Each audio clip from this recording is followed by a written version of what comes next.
우리에게 주시는 하나님의 말씀은요, 요한복음 1장 19절부터 24절에 있는 말씀입니다. 제가 노란 부분을 읽고요, 여러분은 자, 제 손 보셨죠? 크게 하얀색 부분을 읽으시면 되겠어요. 유대인들이 예루살렘에서 제사장들과 레위인들을 요한에게 보내어 내가 누구냐 물을 때에 요한의 증언이 이러하니라.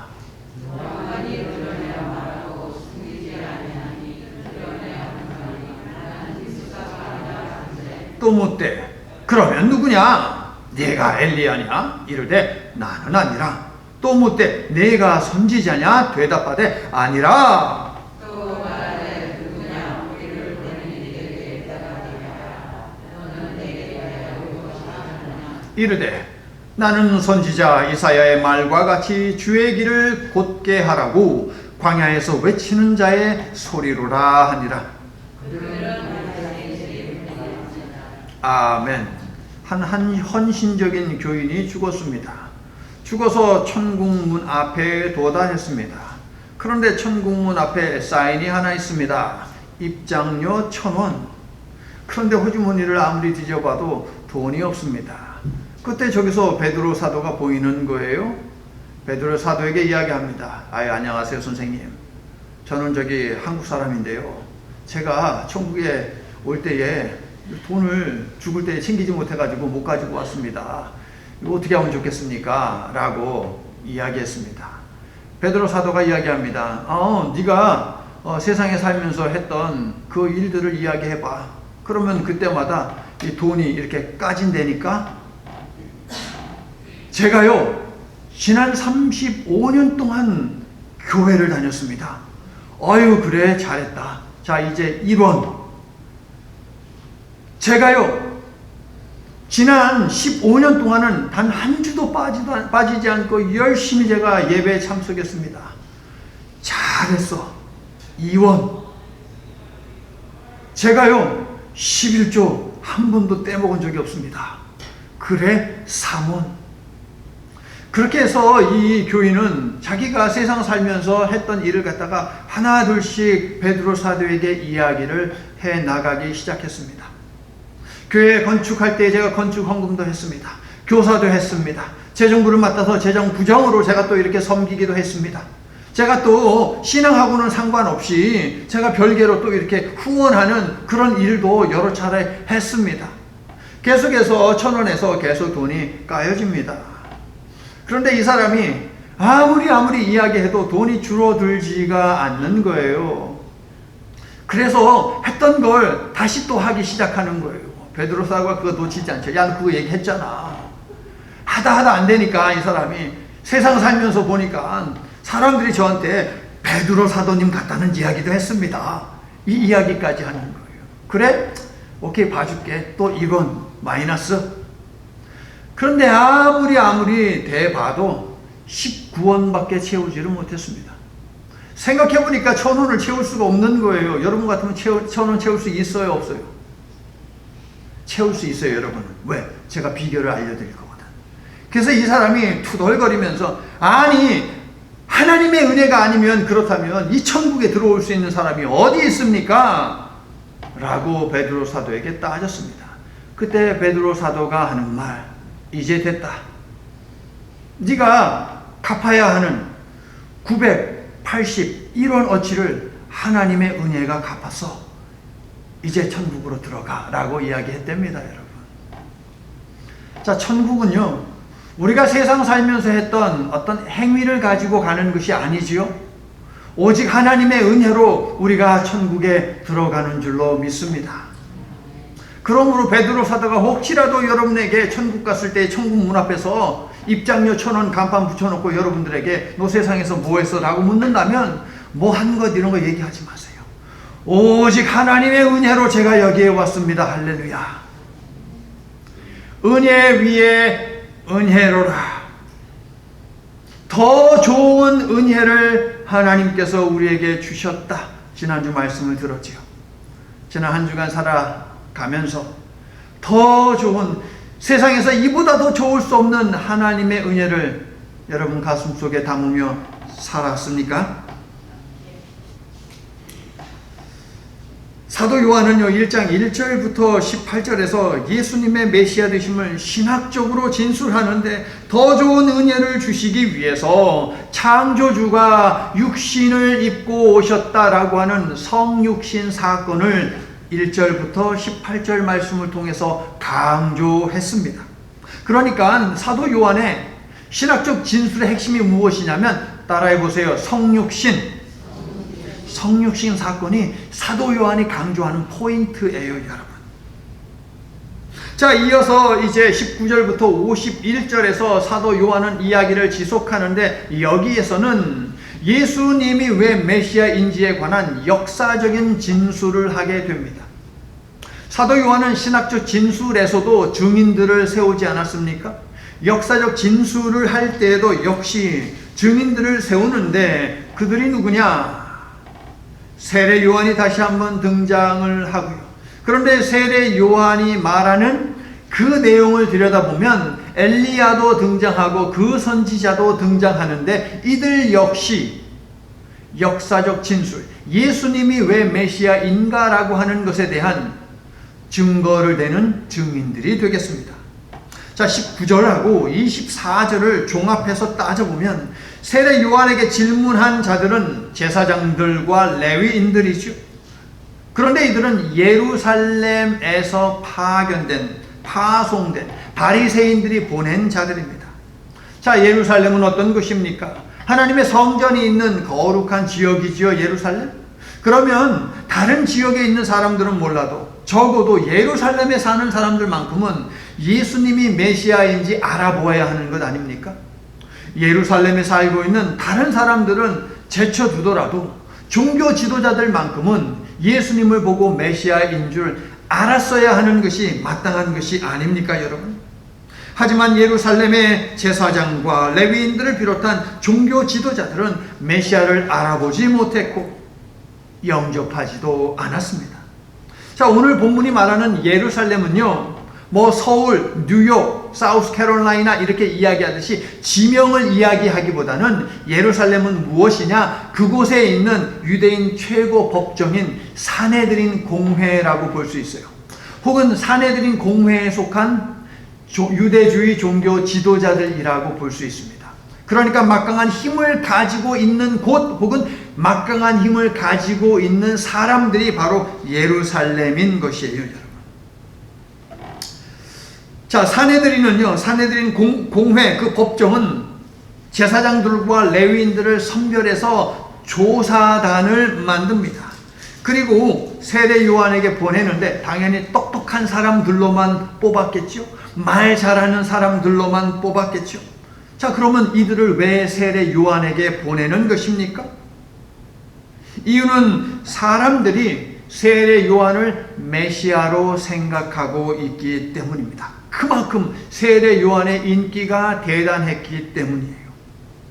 저는 요한복음뿐만 아니라 신약 성경 전체에서 예수님과 예수님께서 주신 말씀에 대해서 대적하는 자들을 무엇이라고 부르냐 하면 유대주의자라고 부릅니다. 좀 더 길게 얘기하면 유대주의 종교 지도자들. 그러니까 그들이 바리새인이 되었던 사두개인이 되었던 에세네파가 되었던 헤롯 당원이 되었던 제사장이 되었던 율법학자가 되었던 서기관이 되었던 누가 되었든지 상관없이 예수님을 대적하는 자들은 유대주의자들 혹은 유대주의 종교 지도자들이라고 여러분이 보시면 됩니다. 세례 요한은 당시 백성들 사이에서 가장 영향력이 있는 사람이었는데요. 25절을 보시면 유대주의 종교 지도자들은 세례 요한이 세례를 베푸는 일을 가지고 시비를 걸고 있음을 알 수 있어요. 25절. 자, 여기 앉아 계신 분들 전부 세례 받으셨죠? 세례 받으셨죠? 제가 여러분에게 몇 월, 며칠, 몇 시에 세례 받으셨습니까? 라고 물으면 대답할 수 있는 분. 제가 우리 임순환 집사님을 지목을 하든 조종옥 집사님을 지목을 하든 구체적으로 누구를 지목해서 이렇게 세운 다음에 몇 월, 며칠, 몇 시에 세례 받으셨어요? 라고 물으면 돼요, 안 돼요? 그렇게 물으면 안 되기 때문에 제가 여러분에게 묻지 않아요. 왜 그렇게 물으면 안 됩니까? 우리가 구원받는 것은 몇 월 며칠 몇 시에 세례 받았느냐 그거 중요하지 않아요, 여러분. 그거 아무것도 중요하지 않아요.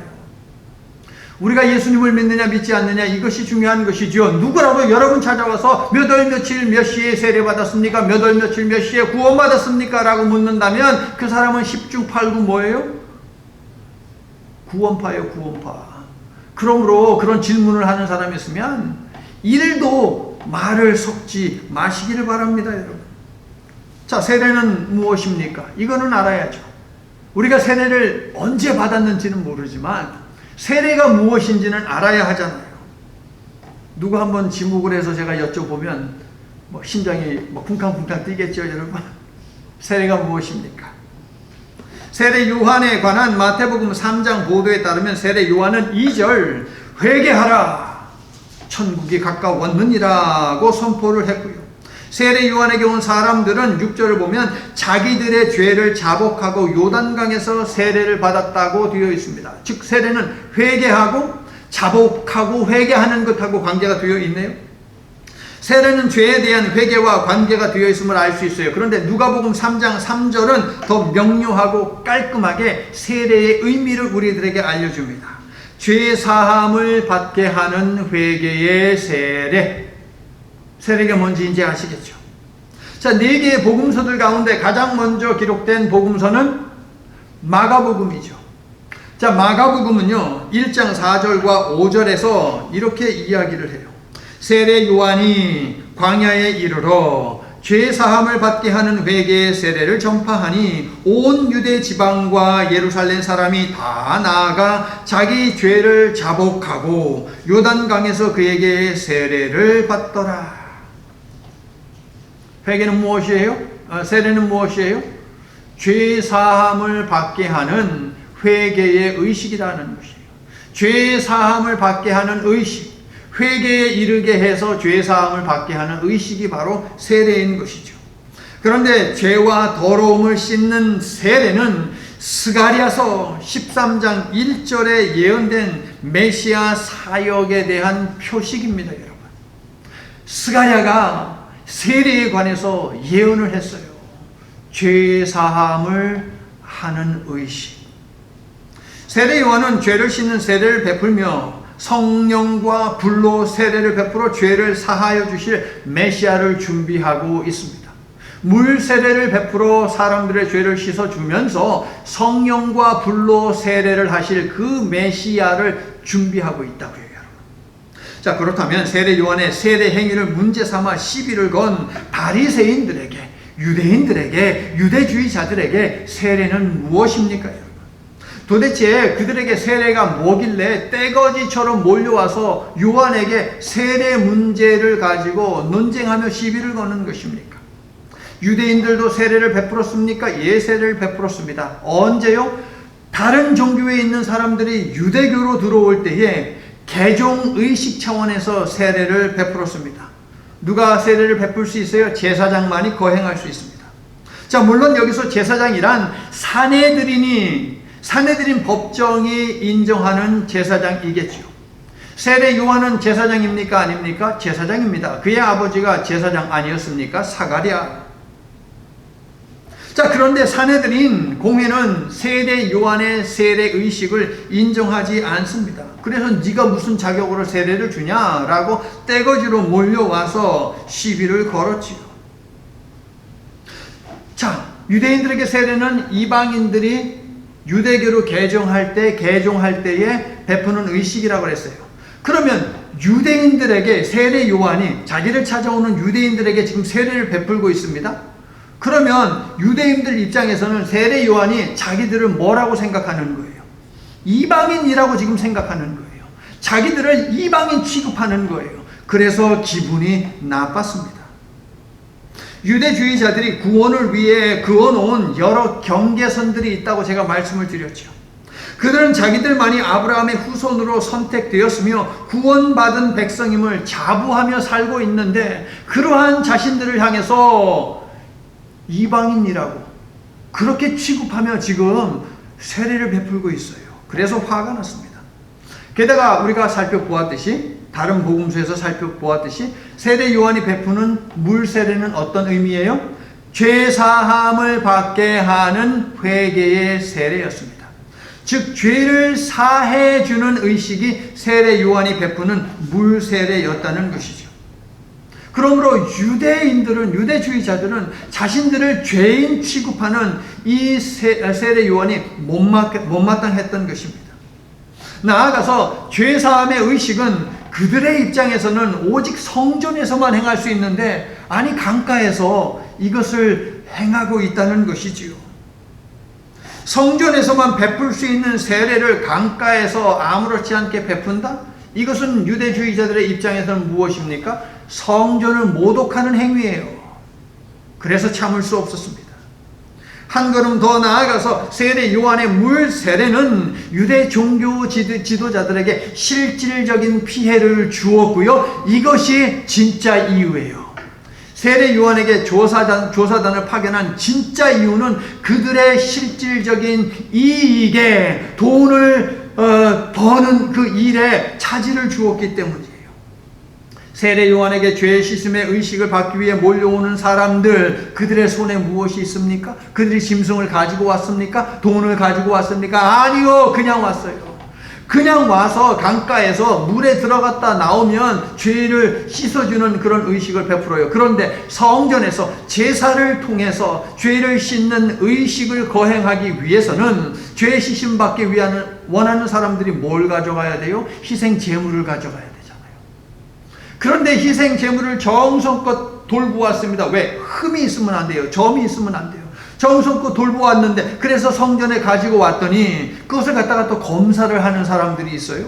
흠이 있는지 없는지. 내가 볼 때는 내가 정성을 다해서 키운 이 어린 양에는 흠이 없어요. 그런데 시비를 걸어요.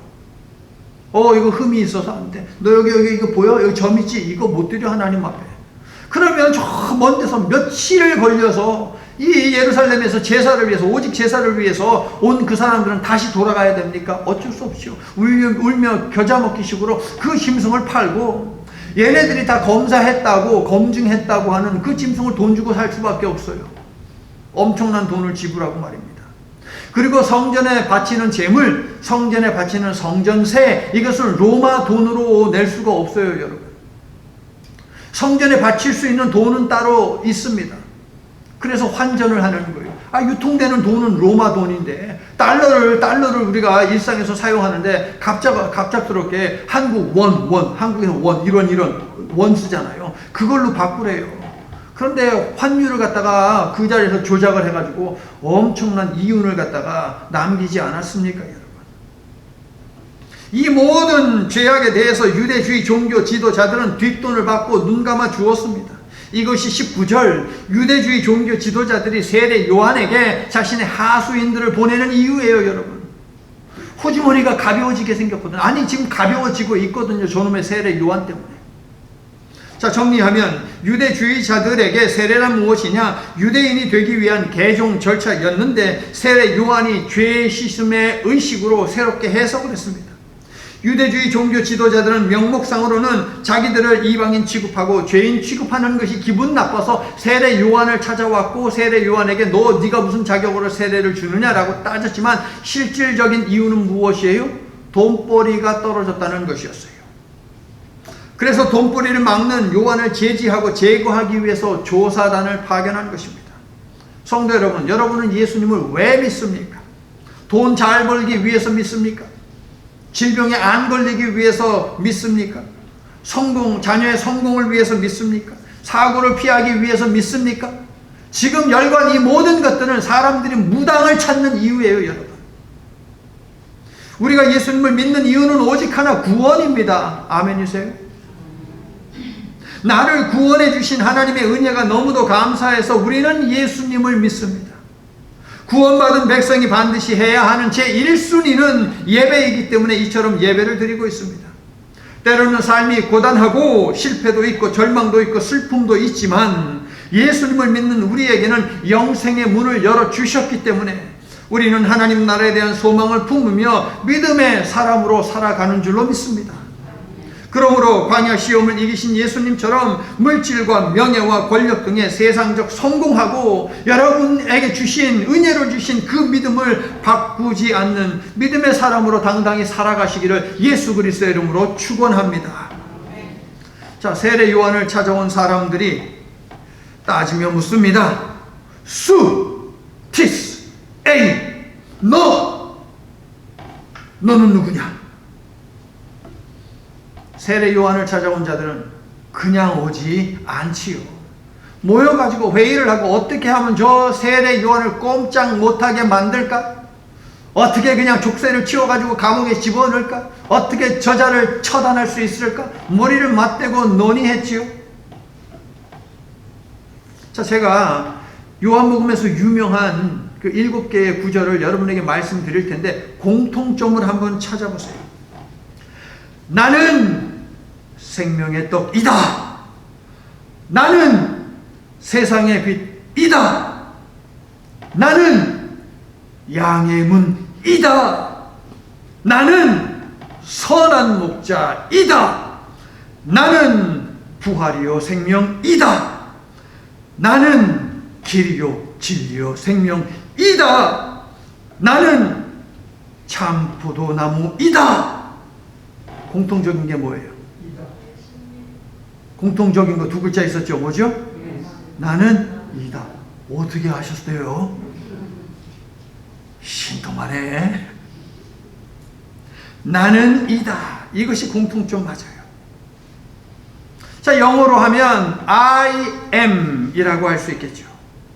자, 답을 맞추어 주셨으니까 그 유대주의자들이 가지고 있는 전략을 제가 알려드릴게요. 자, 한번 따라해 보세요. 에고, 따라해 보세요. 에고, 에이미. 자, 합쳐서 읽을게요. 에고, 에이미. 자, 에고는 나, I라는 뜻이에요. 그 다음에 에이미는 나는 뭐뭐이다. I am이라고 하는 뜻이에요. 그러므로 에고, 에이미는 I am. 나는 뭐뭐이다 라고 하는 것이 되겠죠, 여러분. 자, 그런데 이 에고 에이미라고 하는 것은 신약 시대를 살아가는 유대인들에게 너무나도 귀중한 중요한 표현이었어요. 이유는 뭐냐면 여러분, 모세가 하나님이 자신의 종으로 보내는데도 계속 거절하잖아요. 아시죠? 계속 거절하잖아요. 그러다 계속 하나님께서 붙들려고 하니까 모세가 이야기합니다. 아니, 내가 오케이 알았어요. 내가 그 사람들한테, 당신의 백성들한테 갔는데 그들이 나한테 야, 어떤 신이 보냈어? 이름이 뭐야? 이름이 뭐인 신이 너에게 보냈는데? 라고 물으면 내가 당신의 이름은 뭐라고 답을 합니까? 라고 하죠. 그때 하나님께서 뭐라고 이야기합니까? 그들에게 이렇게 이야기해. 스스로 있는 자가 나를 너희들에게 보냈다 라고 출애굽기 3장 14절에 나와요. 스스로 있는 자가 나를 너희에게 보냈다. 그런데 스스로 있는 자라는 표현이 뭐냐면 따라해 볼 거예요. 에흐예가 바로 에고에임이에요. 스스로 있는 자라고 번역이 되었지만 정확히 말하면 I am, 나는 나다 라고 하는 그러한 뜻이 되겠죠. 그런데 유대인들은요, 구약 시대에도 그랬고 신약 시대에도 그랬고 하나님은 너무나 거룩한 분이기 때문에 그분의 이름을 얘기하면 안 돼요. 우리는 하나님의 이름이 여호와인 걸 알고 있죠. 우리는 하나님을 부를 때 아무렇지 않게 여호와라고 부릅니다. 그렇죠. 그런데 유대인들은 성경을 읽다가도 여호와라고 하는 그 대목이, 그 단어가 나오면 절대 여호와라고 읽지 않고 다른 말로, 한국말로 주님이라고 할 때 주에 해당하는 아도나이라고 읽어요. 그래서 어떤 사람이 서가지고 이제 유대인들은 모일 때에 막 읽잖아요. 소리내서 대표로 읽잖아요. 읽을 때에 야훼라고 하는, 여호와라고 하는 단어가 나오면 절대 야훼 여호와라고 읽지 않고 아도나이 주라고 읽고 그렇게 넘어갑니다. 그러므로 신약시대에 에고에임이라고 말하면 돼요, 안 돼요? 유대주의자들에게 있어서 안 돼요. 그것은 하나님의 이름이에요. 하나님의 이름이기 때문에 함부로 말을 해서는 안 되는 것이 바로 에고에임이. 나는 뭐뭐이다, 나는 뭐야 라고 할 때 에고는 빼고 대신에 에임이만 얘기하면 돼요. 에임이라고 하는 말, 그 단어 하나에 나는 뭐뭐이다 라고 하는 의미가 있기 때문에. 그런데 에고라고 하는 단어를 넣으면 이것은 바로 여호와 하나님이 되는 거예요. 에고에임이.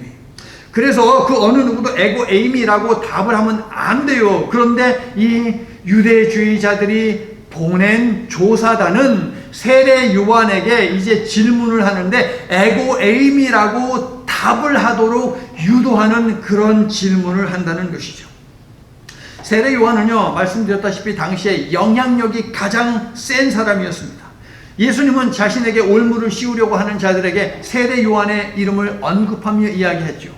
야, 그럼 나도 하나 물을게. 답하기 전에 내가 하나 물을게. 너희들도 답해봐. 그럼 내가 니네들이 하는 질문에 대해서 답을 해볼게. 세례 요한의 세례는 하늘로부터냐 사람으로부터냐? 유대인들이 꼼짝 못했어요. 자기들은 사람으로부터다 라고 말하고 싶었지만 지금 주변에 몰려든 사람들은 지금 눈을 이렇게 뜨고 그들을 노려보고 있어요.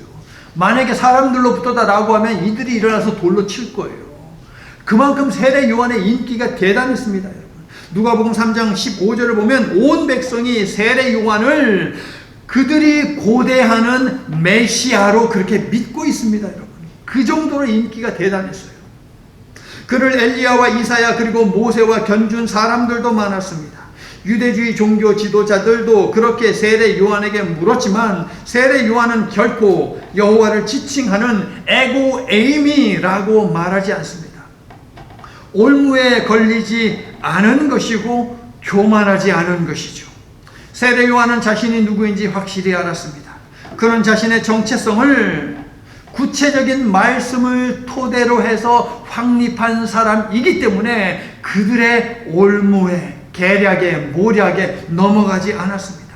주저함 없이 그들이 묻는 질문에 대해서 NO라고 세례 요한은 답을 하면서 구체적인 성경 구절로 자신이 누구인지 설명했다는 것이죠. 조사단은 유대주의 종교 지도자들이 보낸 자들이지만 1장 6절 말씀을 보면 세례 요한은 누가 보낸 사람이에요? 1장 6절 하나님으로부터 보냄을 받은 자라고 되어 있습니다. 자, 이들 둘 사이의 대화를 우리가 살펴볼 텐데요. 요한이 어떻게 이야기하는지 그것을 구체적으로 확인하기 위해서 어쩔 수 없이 자, 그리스어로 된 것을 우리가 확인을 해야 하겠습니다. 자, 20절 세례 요한이 뭐라고 대답을 하느냐? 에고 우크 에이미라고 대답을 합니다. 나는 메시아가 아니야 라고 대답해요.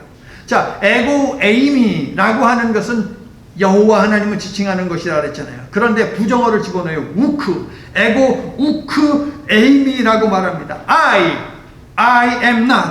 나는 그리스도가 아니야, 메시아가 아니야 라고 말합니다. 그러면서 27절을 보면 나는 그분의 신들매 풀기도 감당치 못하겠노라. 자, 이 시대에 여러분 신발끈을 푸는 일은 누가 했느냐? 종들이 하는데요. 종들 중에서도 주인의 신망을 가장 많이 받는 종이 주인의 신발끈을 풀고 묶는 일을 했어요, 여러분. 그러므로 사도 요한이 27절에서 나는 그분의 신발끈조차도 풀고 맬 정도의 그렇게 신임을 받는 사람이 아니야 라고 말하고 있는 것이죠. 나는 단지 종에 지나지 않는다 라고 말하면서 가장 신뢰받는 종이 되기에도 송구스럽다 라고 이야기하는 것이 27절이에요. 여러분, 참으로 겸손하지 않습니까? 23절을 보면 세례 요한은 자신을 뭐라고 이야기합니까? 소리에 지나지 않는다 라고 표현하고 있습니다. 자, 여러분, 소리는 무엇입니까? 제가 지금 하나님의 말씀을 선포하고 있습니다. 소리가 보입니까, 여러분? 소리가 보여요? 안 보입니다. 소리가 들리지만 거기서 끝입니다. 보이지 않고 금방 사라지고 마는 것이 소리입니다. 세례 요한은 자신은 곧 사라질 유한한 존재에 지나지 않는다고 고백하니 얼마나 겸손한 사람입니까? 그런데 교계에서 조금만 유명해졌다라고 하면 교만이 하늘을 찌르는 목사들이 있습니다. 오늘날 유명해진다는 것은 무엇입니까? 교인 수가 증가한다는 것입니다. 교회를 크게 건축한다는 것입니다. 방송을 탄다는 것입니다. 권력자들이 나를 알아봐 주는 것, 오늘날 그것이 세상적으로 유명해진다는 것이지. 사탄은 나는 누구인가? 라고 하는 질문을 우리에게 교묘하게 던지는 교활한 자임을 우리가 한시도 잊어서는 안 돼요, 여러분. 하나님의 자리를 넘본 아담과 하와가 나는 누구인가라고 하는 이 사탄의 질문에 넘어가서 어떻게 에덴 동산에서 쫓겨나고 말지 않았습니까? 목회자를 비롯한 수많은 그리스도인들도 나는 누구인가라고 하는 사탄의 교활한 질문에 넘어갔습니다. 아니, 세상에 이 강대상에서, 이 거룩한 하나님의 제단에서 하나님 까불지 마, 까불면 나한테 죽어 라고 하는 이런 말도 안 되는 말을 어떻게 할 수 있습니까, 여러분? 하나님의 말씀이 선포되는 이 자리가 장난하는 자리고 농담하는 자리입니까, 여러분? 그런데 교인들이 그 말을 듣고 그냥 웃어요. 좋다고 웃어요. 심각한 일입니다, 여러분. 성도 여러분, 메시지는 없고 메시지를 전하는 메신저만 드러나면 그가 하는 말은 소리가 아니고 소음이에요, 소음. 정치의 줄을 대려고 마이크를 잡는 종교인은 말씀을 선포하는 것이 아니라 그저 떠드는 것에 지나지 않습니다. 내가 살아있는 한, 내가 나를 드러내려고 하는 한 결코 주님은 드러날 수 없어요, 여러분. 성도 여러분, 사명자는 어떤 사람입니까? 자신이 머물러야 하는 자리를 알고 그 자리에 있는 사람이 바로 사명자입니다. 세례 요한을 보십시오. 그는 시종 일관 그리스도만을 가리키고 있지 않습니까? 자신을 향한 수많은 사람들의 사랑과 존경과 신뢰의 시선을 예수 그리스도에게로 향하게 만들고 있잖아요. 세상이 기대하는 대로가 아닌 하나님이 주신 사명을 따라 자신에 대해서 세례 요한은 정의를 내리고 있습니다. 이런 사람이 사명자입니다. 저와 여러분 모두는 하나님이 원하시는 사명자가 되기 위해서 결단을 할 수 있기를 원합니다. 내가 좀 인기 없으면 어떻고, 내가 좀 못 먹고 안 쓰면 어떻고, 내가 좀 오해를 받으면 어떻고, 내가 좀 욕을 먹으면 어떻고, 내가 좀 고난을 받으면 어떻습니까? 내가 가난하게 살고 내가 똥물을 뒤집어 쓰고 내가 죽더라도 예수님만 드러난다면 나는 괜찮습니다. 어차피 내 인생은 주님의 것인데 무슨 상관입니까? 라고 말하는 사람이 그리스도인이 아닙니까, 여러분? 동의하십니까? 그런 사람들이 그리스도인 아닙니까, 여러분? 성도 여러분, 나는 누구인가? 라는 질문에 대해 답할 때 그 답이 예수님과 아무 상관이 없다면 아무 의미 없는 인생이라는 사실을 우리는 알아야 합니다. 예수님은 하나님 바라기였습니다. 사도 요한과 세례 요한은 그렇다면 무엇입니까? 예수님 바라기였습니다. 저와 여러분도 이들처럼 예수님 바라기로 살아가며 우리에게 주어진 사명에 충실할 수 있는 하나님의 자녀가 될 수 있기를 예수님의 이름으로 축원합니다. 세례 요한이 자신은 그리스도가 아니라고 단호하게 말하자 유대주의자들은 야, 그럼 네가 엘리야냐? 라고 묻습니다. 자, 유대주의자들은 왜 내가 엘리야냐? 라고 하며 엘리야를 소환해냈을까요? 말씀드린 대로 함정입니다. 이들의 전략은 무엇입니까? 세례 요한의 입에서 말해서는 안 되는 하나님의 이름 에고에임이라고 하는 이 두 단어가 나오게 하는 것이 이들의 전략이었어요. 세례 요한이 넘어갈 사람이 아닙니다. 세례 요한은 내가 엘리야냐라는 질문에 대해서 이번에는 에고라고 하는 단어도 쓰지 않고 그냥 우크에임이라고 대답합니다. 에고라는 단어는 빼버려요. 하나님을 지칭하고 메시아를 지칭하는 에고라는 그 단어, 그거 아예 빼버립니다, 여러분. 단호하게 이야기합니다. 나는 아니다. 우크에임이. 그런데 성도 여러분, 마가복음 1장 2절이 말라기 4장 5절과 6절 그리고 3장 1절을 인용하면서 밝히는 바와 같이 사실 세례 요한은 엘리야가 맞습니다. 오늘 본문 23절에서 보듯이 세례 요한은 주의 길을 곧게 하기 위해 회개하라 천국이 가까이 왔다고 외치며 죄사함을 받게 하는 회개의 세례를 베푼 현존하는 마지막 예언자요 마지막 제사장이요 말라기 선지자가 예언한 엘리야였습니다, 여러분. 본인도 그러한 사명을 가지고 사역을 감당하고 있다고 본인 입으로 이야기했어요. 세례 요한은 엘리야가 맞습니다. 말라기가 예언한 엘리야가 맞아요. 하지만 세례 요한은 교활한 사탄의 말에 넘어가지 않기 위해서, 그리고 무엇보다도 에고 에임이 되시는 예수 그리스도만을 높이기 위해서 우크 에임이 엘리야, 나는 엘리야가 아니다 라고 단호하게 말했습니다. 상석에 앉기를 좋아하는 자들은 세례 요한도 그럴 것이다 라고 생각했어요. 그래서 그를 엘리야라고 높여주고 띄워주면 에고 에임이 그래 내가 바로 엘리야야 라고 말을 할 것이라고 착각을 했습니다. 그러나 세례 요한은 겸손을 유지하며 오직 예수님만을 드러냈습니다. 저와 여러분도 오직 예수님만을 자랑하고 드러내는 삶을 살기 위해 애쓸 수 있기를 예수님의 이름으로 축원합니다. 자, 자기들을 보낸 사내들이네 뭐라도 가져가야 하는데 세례 요한이 자기들이 원하는 답을 주지 않아요. 마음이 급해지자 이번에는 묻습니다. 그러면 내가 그 선지자냐? 아주 교묘한 질문이에요, 여러분. 세례 요한은 이번에는 에고라는 단어도 에이미라는 단어도 사용하지 않고 짧게 대답합니다. 아니라니까. 아니라니까. 그러면 네가 그 선지자냐라고 하는 유대 종교 지도자들의 질문에 대해서 우리가 두 가지를 생각할 수 있습니다.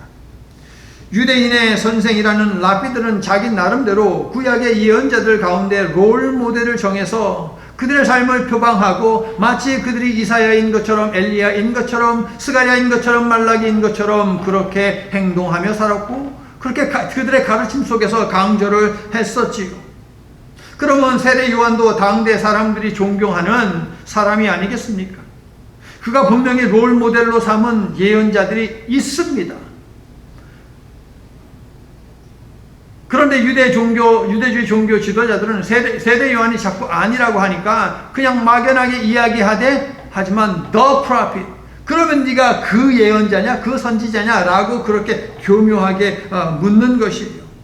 즉 세례 요한으로 하여금 yes I am, 에고 에이미 라고 답할 수 있는 그런 질문을 지금 던진 것이에요.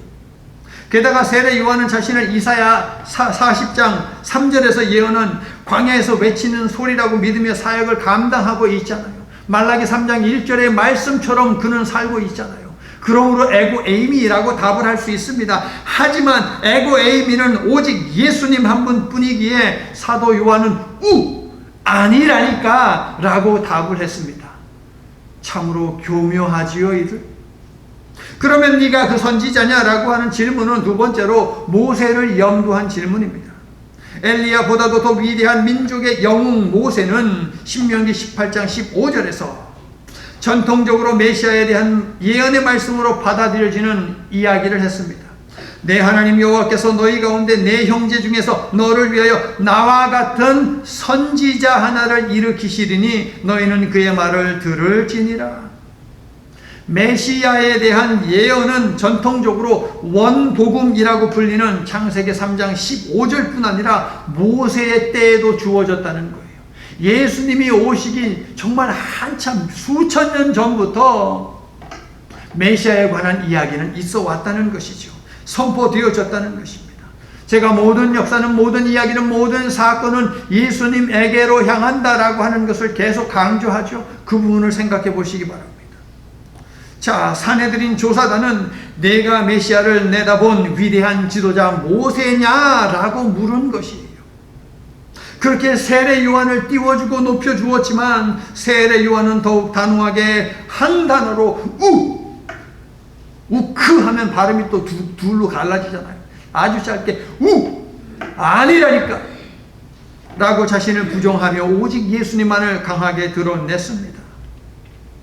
내가 그리스도와 함께 십자가에 못 박혔나니 그런즉 이제 내가 산 것 아니요 오직 내 안에 누가 살아요?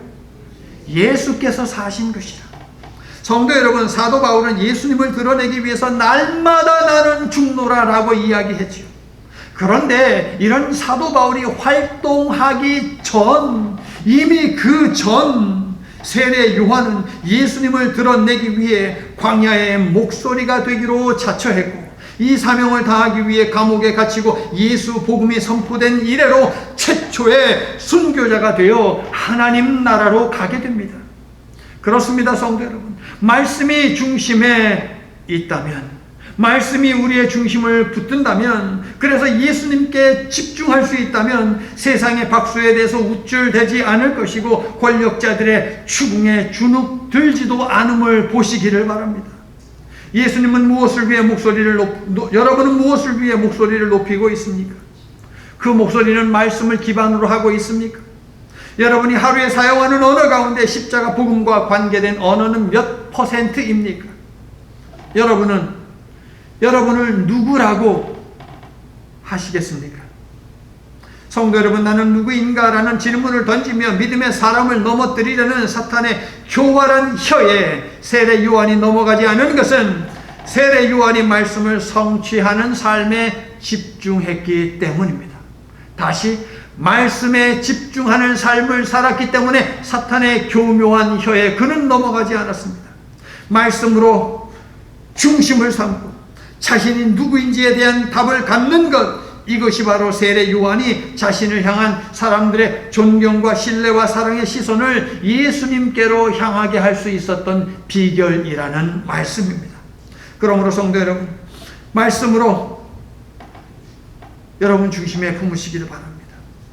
말씀을 중심으로 해서 여러분이 누구인지를 밝히 알고 말씀을 실천하며 사는 삶을 여러분의 사명으로 여러분도 품으시기를 축원합니다. 그래서 오직 예수님만을 드러내는 삶, 오직 하나님께 영광을 돌리는 삶을 살아가는 저와 여러분 될 수 있기를 예수님의 이름으로 축원합니다. 이제 말씀을 마칩니다. 사도 요한은 예수님은 메시아다라는 진리를 역사적으로 진술하면서 세례 요한을 첫 번째 증인으로 내세웠습니다. 세례 요한은 구약에서 중요한 엘리야와 모세와 이사야와 어깨를 나란히 할 정도로 막대한 영향력을 행사하며 뭇 백성들에게 신뢰를 받은 인물입니다. 그럼에도 세례 요한은 교만하지 않고 무례하지 않았습니다.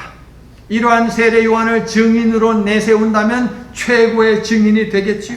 모든 사람들이 믿겠지요. 그런데 그는 결코 자신을 드러내지 않고 오직 예수 그리스도만을 드러냈습니다. 세례 요한이 이렇게 할 수 있었던 비결이 뭐라고요? 자신이 누구인지에 관한 답을 하나님의 말씀 가운데서 찾았기 때문입니다. 사도 요한은 예수님의 메시아 되심을 드러내기 위해서 자신을 요한복음 속에 꽁꽁 숨겼는데, 당대 최고의 인물이었던 세례 요한 역시 자신을 드러내지 않고 오직 예수 그리스도만을 전면에 내세웠습니다.